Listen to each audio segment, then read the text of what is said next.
کیا آپ کا اس میٹر میں کوئی ہاتھ ہے، اس لڑکی کے ساتھ میں جو میٹر ہوا آپ کا؟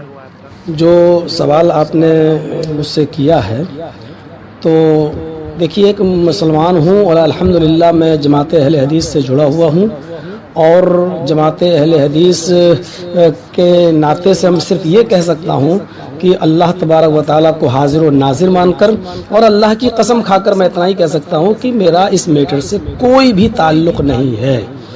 یہ صرف منصب کی لڑائی ہے، عہدے کی لڑائی ہے، اور وہ شخص جس نے میرے اوپر اتنا بڑا الزام لگایا ہے وہ ہمارے مرکز تک جاتا ہے، مرکزی جمعیت اہل حدیث، اور وہاں کے ناظم اعلیٰ سے بات کرتا ہے کہ ان کو امیری کے عہدے سے ہٹائیے، یہ مغربی یوپی کے امیر ہیں، لیکن انہوں نے اس کی بات پر کان نہیں دھرا، تو اس نے یہ ایک گندا کھیل میرے ساتھ کھیلا ہے۔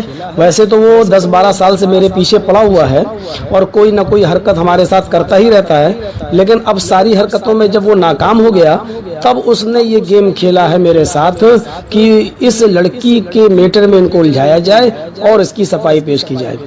وہ بنارس کی کون سی لڑکی ہے اس کو لاتا ہے اور اپنے گھر پہ روکتا ہے اس کو، اور کمرے میں بٹھا کر اس سے انٹرویو لیتا ہے اور اس کو پہلے سے بتا دیتا ہے کہ آپ یہ کہیے کہ میرے ساتھ ان کا جسمانی تعلق تھا۔ آج تک میں یہ ایک بات جاننا چاہتا ہوں آپ سے، بالکل آپ لوگوں کو اللہ تعالیٰ نے عقل سلیم عطا فرمائی ہے، اگر کوئی لڑکی مجھ سے جسمانی تعلق اس کے ساتھ اگر تھا تو وہ عبدالسبحان کے چکر میں کیسے آئی ہے؟ میں یہ بھی جاننا چاہتا ہوں کہ وہ اٹاوا تک آتی بھی ہے تو ہمارے گھر کیوں نہیں آتی ہے، میرے ماں باپ کے پاس کیوں نہیں آتی ہے، اور وہ لڑکی صرف سبحان ہی کے پاس کیوں جاتی ہے اور اس کے کہنے پر کیوں بولتی ہے؟ بھائی آپ شرعی طریقے سے اگر آپ اس کا علاج چاہتے ہیں، اس کا حل چاہتے ہیں، تو اس کے لیے 4 عینی گواہ چاہیے جو آپ کے پاس ہے نہیں۔ عدالتی طور پر بھی اگر آپ چاہتے ہیں کہ یہ معاملہ ہو تو اس لڑکی کے لیے انصاف کا پورا حق ہے، اس کو چاہیے کہ وہ جس جگہ اگر ہم نے اس کے ساتھ کوئی تعلق قائم کیا ہے تو وہاں کے کورٹ، وہاں کے تھانے میں جائے، میرے خلاف FIR کرے اور ہم سے جو ہے اس کو انصاف مانگنا چاہیے کورٹ سے۔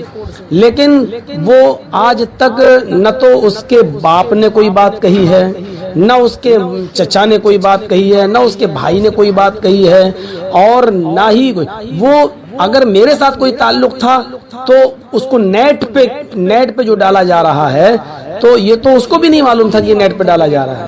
یہ دشمنی ہم سے نبھائی جا رہی ہے اور اس کا کوئی ثبوت نہیں ہے اس کے پاس، اور الحمدللہ میں اپنی جماعت کو کبھی شرمندہ نہیں ہونے دوں گا، اور آپ اس بات پر پورا بھروسہ رکھیے، اور میں اللہ کی ذات پر بھروسہ رکھتا ہوں، اس کے ہاں دیر ضرور ہے لیکن اندھیر نہیں ہوتا ہے، اور بہت جلدی حق آپ کے سامنے آئے گا۔ اور ایسی چیزیں ہمارے سامنے کوئی آج سے نہیں ہیں، پڑھنے کے زمانے سے ہمارے ساتھ یہ سب معاملات ہوتے رہے ہیں اور ہمیں گرانے کی کوشش کی جاتی رہی ہے، کیونکہ جو آدمی جتنی اوپر اڑان اڑتا ہے اور جتنا مشہور ہوتا ہے اس کو گرانے کی کوشش بھی اتنی ہی زوردار انداز میں کی جاتی ہے، لیکن اللہ کا ہاتھ ہمارے اوپر ہے، اور انشاءاللہ مجھے امید ہے کہ بہت جلدی اس کا فیصلہ ہوگا، اور بہت جلدی جماعت اہل حدیث کو میں کوئی خوشخبری سناؤں گا انشاءاللہ۔ السلام علیکم ورحمۃ اللہ۔ وعلیکم السلام ورحمۃ اللہ وبرکاتہ۔ ماشاءاللہ شیخ نے اچھا اپنی طرف سے خلاصہ کیا ہے، اور یہی خلاصہ جو ہے عوام اہل حدیث عوام چاہتی تھی کہ شیخ اپنی زبانی کریں، اور ماشاءاللہ یہ بہت اچھی بات ہے کہ اہل حدیثوں کے نزدیک انشاءاللہ ان قریب خوشخبری آئے گی۔ ہم انتظار کریں گے، ہم منتظر ہیں اس دن کے کہ ہمارے شیخ پر جو تہمت لگائی گئی ہے وہ تہمت کا خلاصہ ہو اور ہمارے شیخ اس تہمت سے بری ہو جائیں۔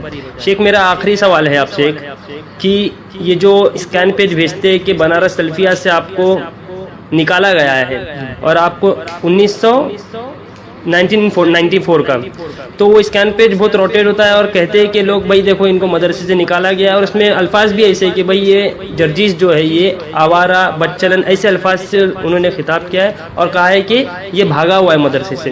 تو اس کا خلاصہ ذرا دے دیجیے شیخ۔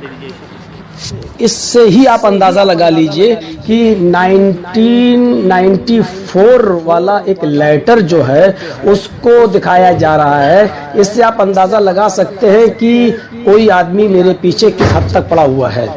پہلی بات تو یہ کہ آج کل انٹرنیٹ کا زمانہ ہے، میڈیا کا زمانہ ہے. آپ جامعہ سلفیہ مرکزی دارالعلوم کے ذمہ داران سے آپ رابطہ قائم کریں. میں اللہ کو حاضر و ناظر مان کر کہتا ہوں اور اللہ کی قسم کھا کر کہتا ہوں کہ وہ لیٹر بھی جھوٹا ہے اور مجھے جامعہ سلفیہ سے نکالا بھی نہیں گیا تھا، بلکہ میں جامعہ سلفیہ جاتا بھی ہوں. جامعہ سلفیہ کے ارد گرد ہمارا پروگرام بھی ہوتا ہے، جامعہ سلفیہ کے اساتذہ ہمارے پروگرام میں شریک بھی ہوتے ہیں. جب بھی ہمارا پروگرام بنارس وغیرہ میں اور قرب و جوار میں ہوتا ہے تو یہ بھی ایک سازش ہے ہمارے خلاف. اس طریقے کے پرچے وہاں چھاپنا، اس کا کیا ہوا، کوئی لیٹر پیڈ ہوگا جامعہ سلفیہ کا، اس پہ کوئی میٹر پہلے سے لکھا ہوا ہوگا، تو اوپر والا جو جامعہ سلفیہ کا جو لیٹر پیڈ ہے اس کے اوپر کا حصہ کاٹا گیا اور نیچے جو مہر لگی ہے اس کا حصہ کاٹا گیا اور ایک سمپل کاغذ پر چپکا کر اس میرے خلاف میٹر بنا کر اور اس کی فوٹو کاپی کرا کر اس کو اسکین کر کے یہ دیا جا رہا ہے. اچھا، دوسری بات یہ کہ اگر کسی کو اس لیٹر پر شک ہے کہ جامعہ سلفیہ سے نکالے گئے ہیں تو جامعہ سلفیہ کا فون نمبر محدث وغیرہ میں رہتا ہے اور آج کل موبائل کا زمانہ ہے، نیٹ کا زمانہ، آپ معلوم کر سکتے ہیں کہ جامعہ سلفیہ سے ہم کب نکالے گئے ہیں، کس سال سے نکالے گئے ہیں. انشاءاللہ آپ کو تشفی بخش جواب ملے گا. جامعہ سلفیہ سے میں نہیں نکالا گیا تھا.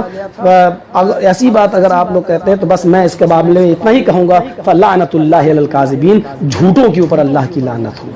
آپ کو ایک راز کی بات بتاؤں، میرے پاس اس کا بھیجا ہوا ایک آدمی لکھنؤ میں میرے پاس آیا اور مجھ سے کہتا ہے مولانا صاحب آپ یا تو بی جے پی کا پرچار کریے اور بلینک چیک لے لیجئے، جو چاہیے وہ لے لو، کھل کر آئیے بی جے پی میں، ہم سواگت کریں گے. پورے اتر پردیش کا ہم آپ کو الپ سنکھیک کا ادھیکش بنا دیں گے.